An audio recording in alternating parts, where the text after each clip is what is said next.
Number 7. That's lovely. Number 7, we have a 4.21 kilogram ball. Kilograms, of course, is a mass. Rolling across a smooth table until it attains a speed of 8.18 meters per second. This would be its final velocity because I got to that.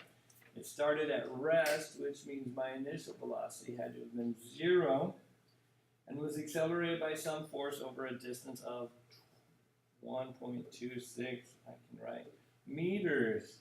That would be my joule. So first of all, we want to know how much kinetic energy does it have. So after everybody shoved on it, we let it go. It had a certain speed. So we want to know kinetic energy, which of course is just mv squared over 2. So once we've identified everything, we got it made. It was going 4.21 kilogram. The speed has to be the speed it's traveling at after I let it go, so that's going to be the final speed. And then we just plug in 4.21 divided by 2. And that gives me 141, and again, we're talking about energy, so that's going to be joules. So that's part A, super simple. Now, B said, what is the magnitude of the force that accelerated the ball? Well, of course, the ball originally was just sitting there, not moving, and what happens is somebody had to shove it, and so we shoved it for this distance to get it up from 0 to 0.18, so we did some work. Well, when we did work, of course, that changed how much energy we have. So for part B, really what we want to remember is that anytime we have a change in work, it either gives me a change in kinetic energy or a change in potential energy. In this case, we gain kinetic energy because we did work.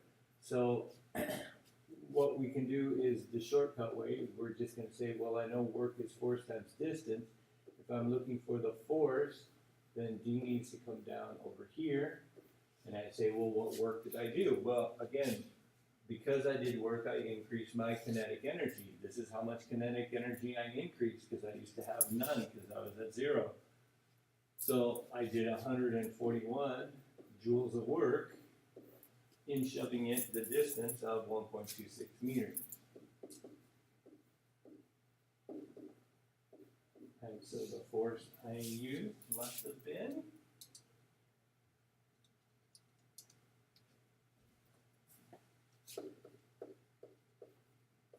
112 newtons.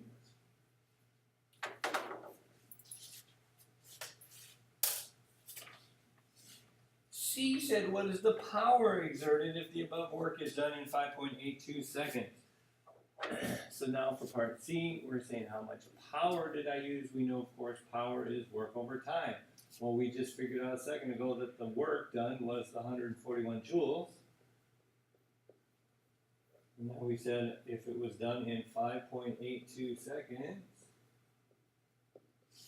I just have to plug that in. So again, if I don't understand that concept that the kinetic energy gain came from the work done, I'm in trouble.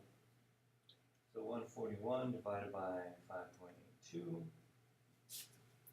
gives me 24.2, and again that's joules per second, which is a watt, which is a good unit for power.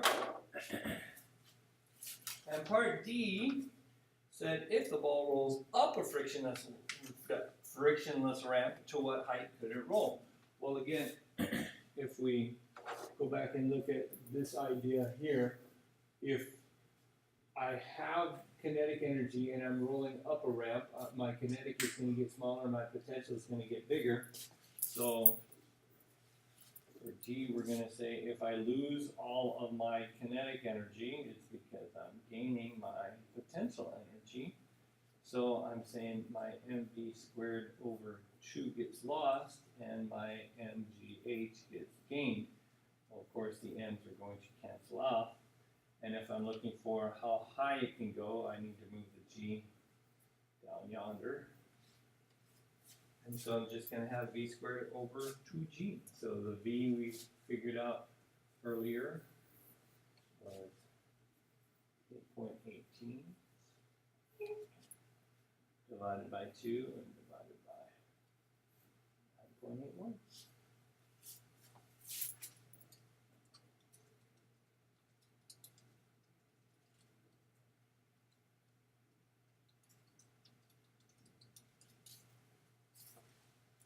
And that means it can go up 3.41 meters before it runs out of energy.